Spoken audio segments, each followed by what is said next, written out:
beloved Boss Mike Cervera. Magandang umaga, magandang hapon at magandang gabi sa mandako ng mundo. Naroon kayo. Siyempre, magandang buhay na rin para sa ating lahat, mga kababayan. Nako, eto na, oo, ha. Bago tayo mag-umpisa nga pala, huwag niyo kalimutan na mag-like, mag-share at mag-subscribe. At siyempre, mga kababayan, okay ba yung audio natin? Wait lang ha. Okay ba ang audio natin? Baka kasi hindi. Baka hindi nyo marinig yung mga sasabihin ni Sara Duterte at saka ni Bongo, mga kababayan, no? Jason Fermin sa studio, no? Wala. Wala. Kahapon kami nasa Universal Studio. Ngayon nasa hotel na kami. Okay na? Hello po. Luisa Macmelon, sino pa? Ligaspi, si Miracle Vlog, sino pa?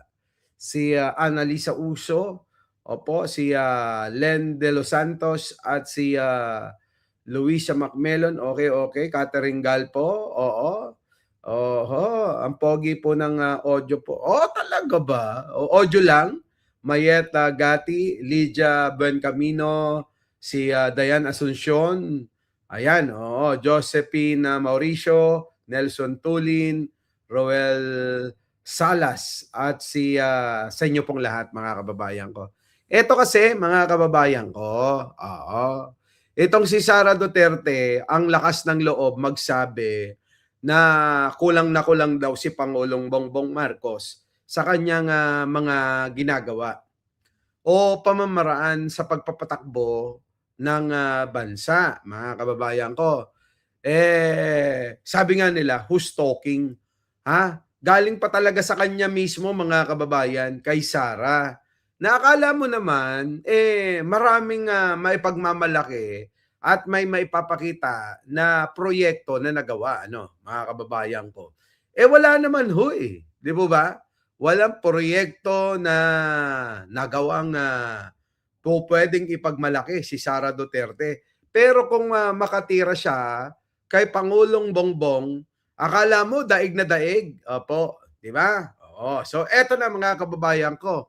Si Bongo naman, binati ko sa laman na may karton. Alam nyo naman, manang-mana talaga. No, mahilig sila sa karton. Kasi nga daw ho, mga kababayan ko, humigit kumulang 7 oras daw po na pinag-antay yung pong mga nasunugan diyan po sa may bandang Pasay yata yan. Mga kababayan ko, nakatanggap sila ng 4 na sardinas, 2 noodles, tsaka 1 kilong bigas. Biruin nyo, mga kababayan ko, eto na. Oo nga, tulong, tulong ng isang politiko. Politiko na isang politiko na nangangako na magsisilbi sa ating mga kababayan. Pero mga kababayan, hindi makatwiran na ang isang politiko na dapat lang na tumulong sa ating mga kababayan ay lolokohin pa yon ating mga kababayan. Nahirapan na nga eh. Alam niyo po ba, mga kababayan, mahirap talaga masunugan. Unang-una, ang matitira dyan, oras na lang. Totoo naman eh, oras na lang. Wala hong bahay, wala hong kahit na walang natira. Ngayon, mga kababayan, oras na lang nga yung natitira sa kanila, sasayangin mo pa. At saka, mga kababayan, bilang politiko, itong sinasabi ng mga DDS na tinulungan na nga kayo, nagrereklamo pa kayo. Hindi ho. Kailanman ho, mga kababayan, hindi ho natin kailangan na magkaroon ng utang na loob sa mga politikong yan. Alam nyo, mga kababayan, sapagkat yan pong mga tinutulong nila, ginagamit nila ay pera din ho natin na binabalik nila. Kaya lang, yung pamamaraan po netong si Bongo, alam nyo na, pasikat talaga, no? Gusto niya ho na nakikita ho lagi siya at gamitin ang lahat ng resources ng gobyerno para masabi na nagtutulong-tulong siya. Na hindi ho naiintindihan ng iba, ng marami, na ang itinutulong ho sa atin ng mga hayop na yan ay yung po yung mga pera natin na kinukuha nila sa pondo ng gobyerno. Yan ho yung pinaghati-hatian ng mga senador, congressman at marami pang ibang mga politiko. At tapos po mga kababayan, gagamitin daw sa mga kababayan natin na mga nangangailangan. So anong magiging utang na loob natin doon kung dumaan lang naman sa kanila? Sana nga lang mga kababayan, etong si Bongo, hindi na ho pinapila yung mga kababayan natin na talaga namang depressed na. Wala ka ng bahay, wala ka ng kahit na ano. Aba mga kababayan, parang ginawa pang mga aso. Yung asong pinag-aantay mo para mabigyan mo ng kakaparanggot na makakain. Ganun ho nangyari. Kaya ho, eto yung ating mga kababayan, galit na galit ho, mga kababayan eto, pakinggan ho ninyo. Yan ho. Ito yung pinilaan ng mga tao kanina. 7 oras. Ang haba ng pila, mga kababayan. Ang haba ho ng pila. Yan. Ulit. Ulit, Boss Mike. Yan po yung pinamigay. Ito yung pinilaan ng mga tao kanina. 7 oras mula umaga hanggang ganong oras. Hanggang tanghali. Tingnan nyo. Ayun o. Ganyan o. May karton? Ayun o, may karton o. Walang laman yan o. Walang laman. Tangina, may karton. Apat na dilata lang ho mga kababayan, tsaka 1 kilong bigas at tsaka 2 noodles yata yun. Ayun o, may karton o. 10K yan, 10K yung karton yan. Tangina, karton o. Nakiwahan nyo mga kababayan ko. So ngayon, samot-saring pambabatikos laban po kay Bongo. Ano po? Ano ba kasing nakain mo't nilagyan mo pa ng karton, ano? Di ba mga kababayan ko? Ano man kung hindi mo na lang nilagyan, di ba? Yung bang kung ano na lang yung naging kasya doon sa timba, sana yun na lang. Kasi parang kasi, daig pa tsekwa kung mandaya, di ba? Yung mga incheck mga kababayan, nakala mo ganun yung mga produkto nila, pero wala palang laman. Di ba? Akala mo malaki, tapos kapag inano mo na, sinuri mo na, wala palang laman. Meron ho ganyan, yung mga nagbebenta ng mga milk tea. Akala mo ang laki-laki ng mga lalagyan, pero ho kalahati lang ho yung laman, ano. Tapos may paek-ek lang sa ilalim. Ganun ho, no? Style ni Bongo. Ginawa pang negosyo.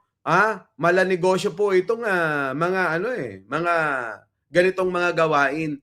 Hindi ho katulad ng pinamimigay ng PCSO.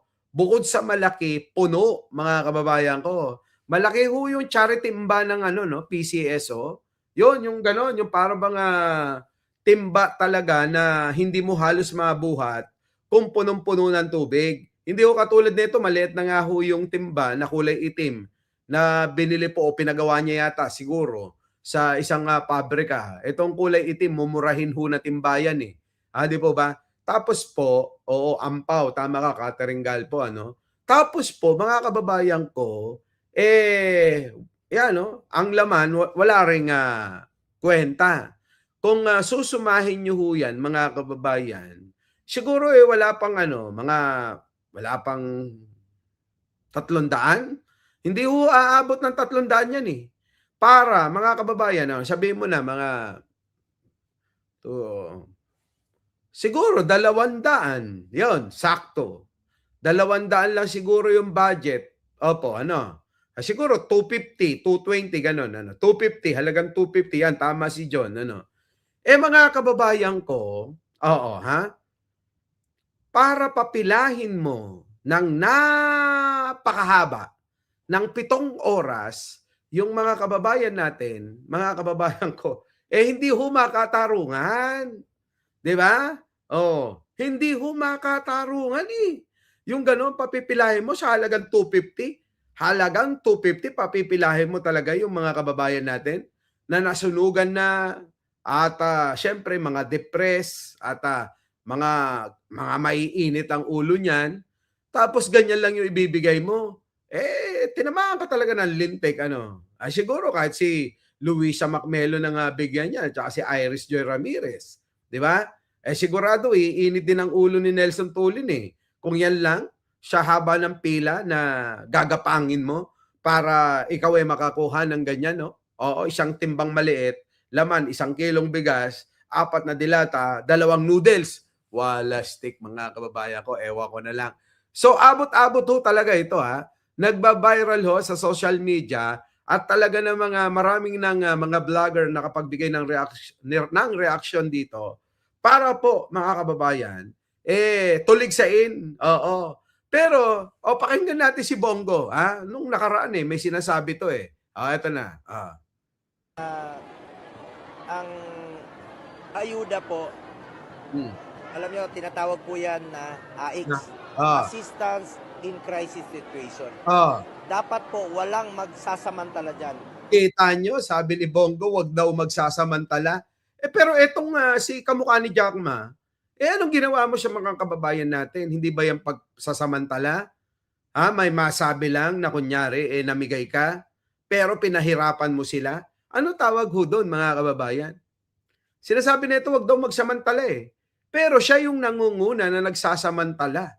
Pinagsasamantalahan, mga kababayan, yung pong nangyari na na sunog para ho mag-ipal-ipal diyan, para ho sabi, may masabi lang na kunyari nandiyan dyan siya. Ang mga kababayan natin, pinahirapan pa niya bago makuha. Yung pong halagang 200 piso, ano po, para po meron lang ho maipagmalaki, may masabi lang. Bagay, ganyan naman ho talaga yung mga kulto ni Duterte, no, mga kababayan ko.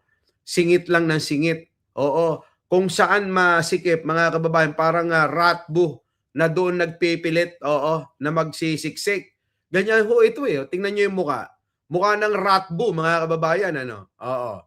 Sige, tuloy. Ano pa? Bigay po ang ayuda No. sa mga nangangailangan. Ibigay daw yung ayuda. Makatarungan ba yung pagbibigay ng ayuda?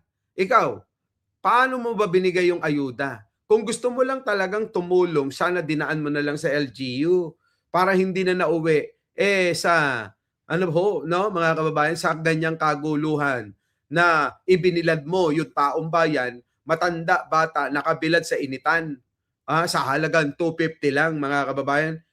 Ikaw, ibilad kaya ka namin ng kahit na 1 oras lang. Gagawin ko ng doble, gagawin ko ng 1,000.